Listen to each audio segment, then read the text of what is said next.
keeping the main thing the main thing.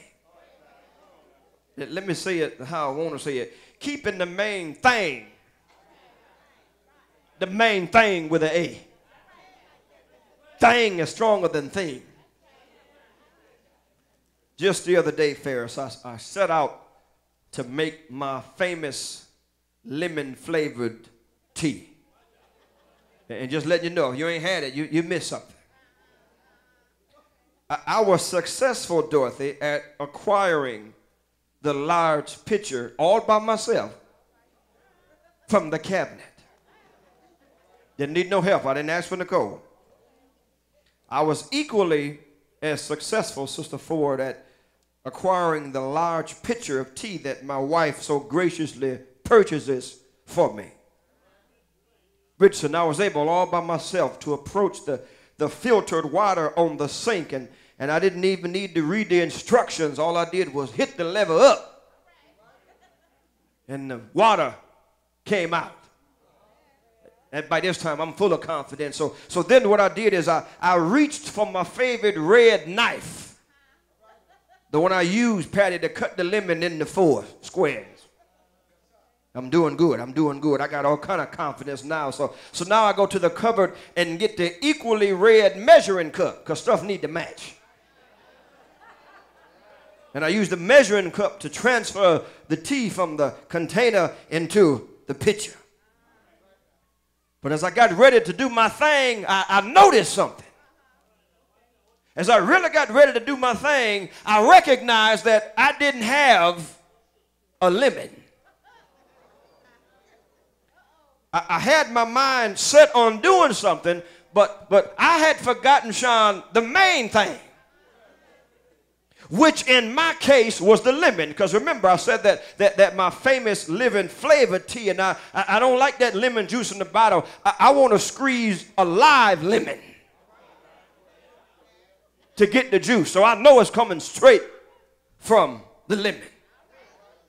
How often in life, my brothers and my sisters, and even more so in religion, how often do we get in trouble and get off track because we forget to keep the main thing the main thing? You remember I told you a story, Sister Donna Stanley. I told you a story. Dr. John MacArthur, he was sitting on an airplane with one of his colleagues, and they were talking about the state of Christianity and the state of things in Christendom, and his acquaintance said to Dr. John MacArthur, said, so I know the problem. I know why we've gotten off center. So I know the problem. And MacArthur said, tell me the problem. He said, pull out a white piece of paper. And he pulls out a white piece of paper. He said, now I tell you what, I want you to write Christ right in the middle of that nice white virgin paper. So he pulls the paper out and he writes Christ on it.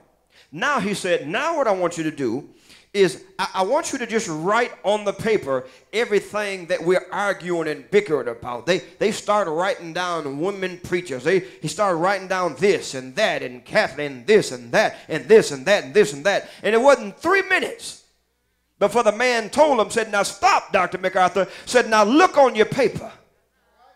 And he looked on the paper. He said, now tell me, what do you see?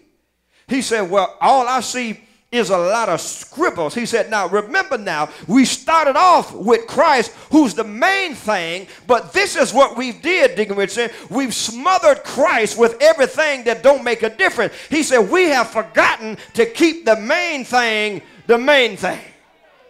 What we do, Brandon, is start majoring in minors and minoring in majors.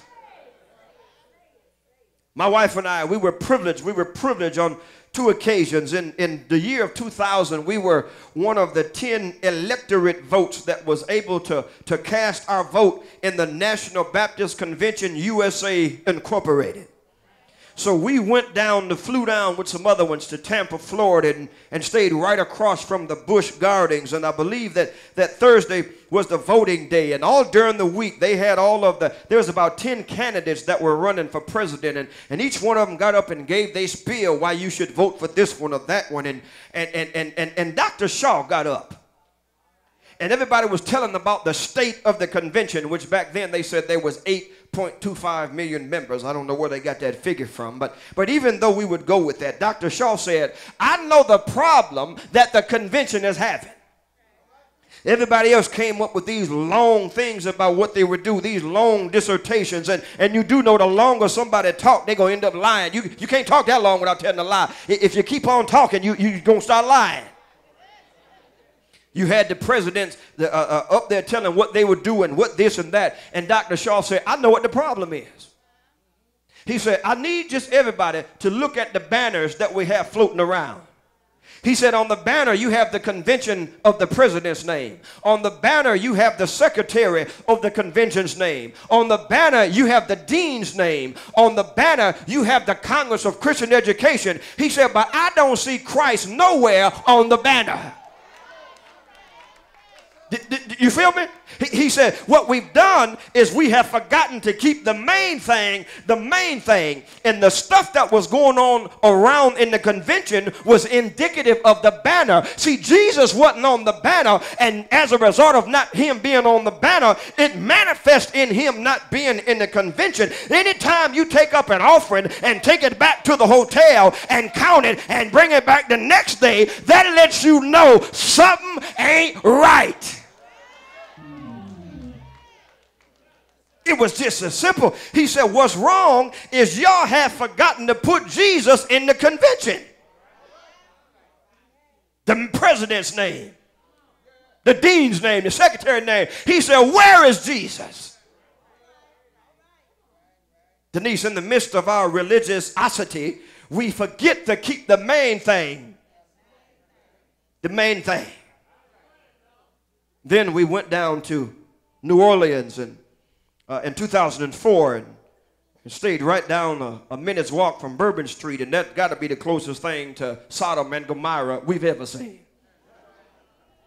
We rode down there at 3 o'clock, Sean, in the afternoon, and it was too much for the eyes to take. So you could imagine what happened at midnight, because they was all the way wild at 3.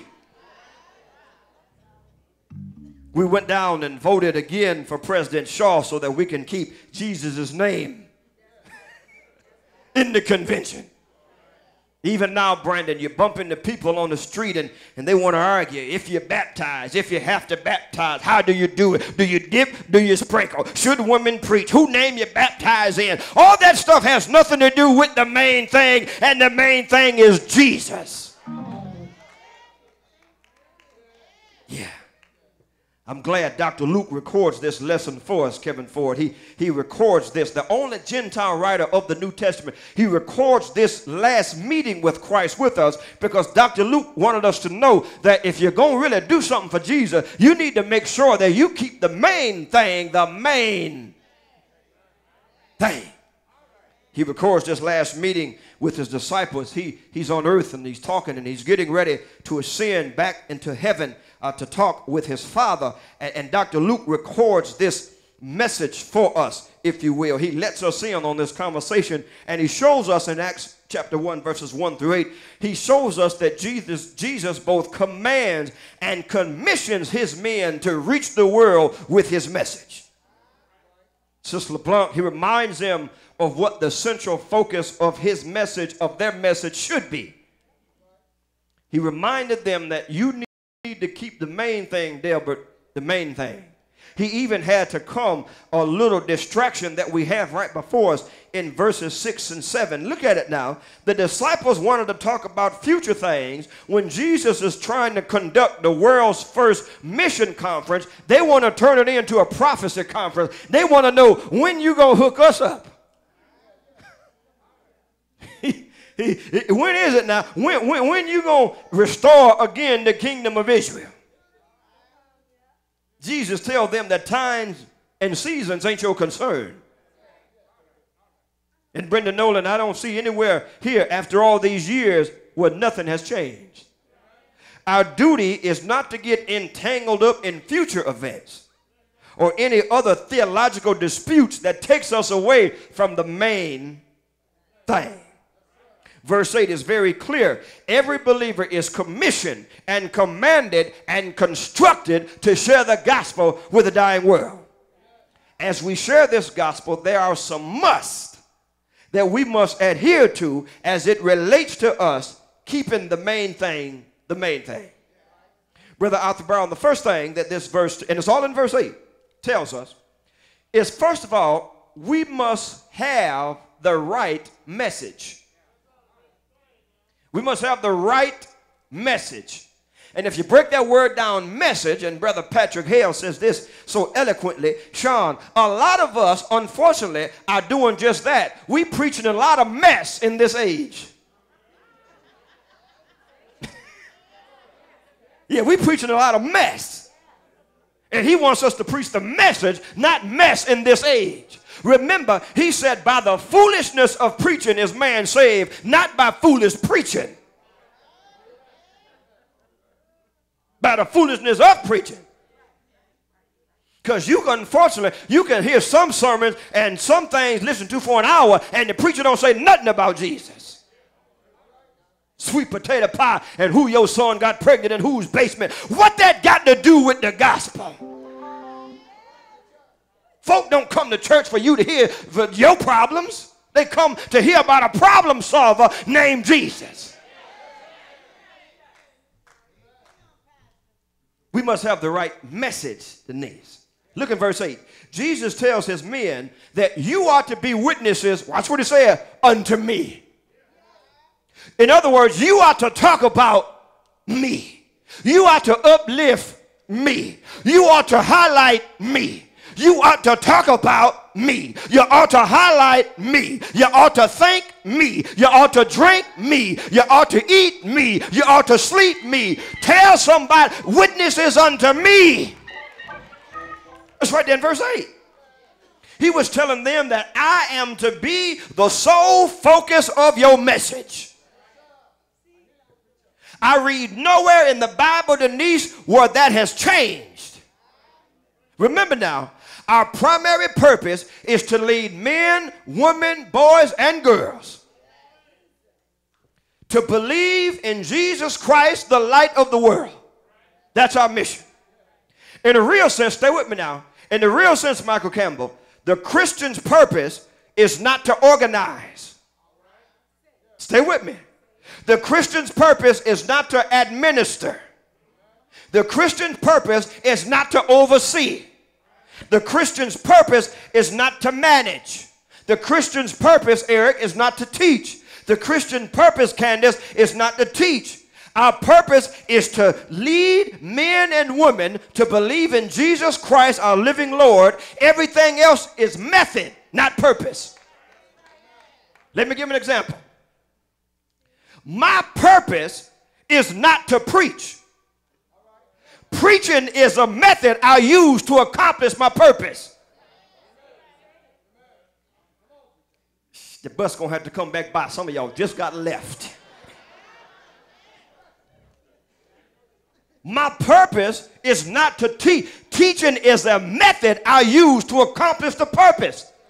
When I got here, I had to form the music ministry. I said, your purpose ain't to sing. Singing is a method in which you use to accomplish your purpose, which is to lead men, women, boys, and girls to Christ. Ushers, your purpose ain't to usher. Ushering is a method you use to help accomplish your purpose. We got folk thinking, yeah, I was born to God, called me to usher. No, he didn't. The pastor did. I didn't call you to usher. He ain't call you to deacon either. Your pastor did.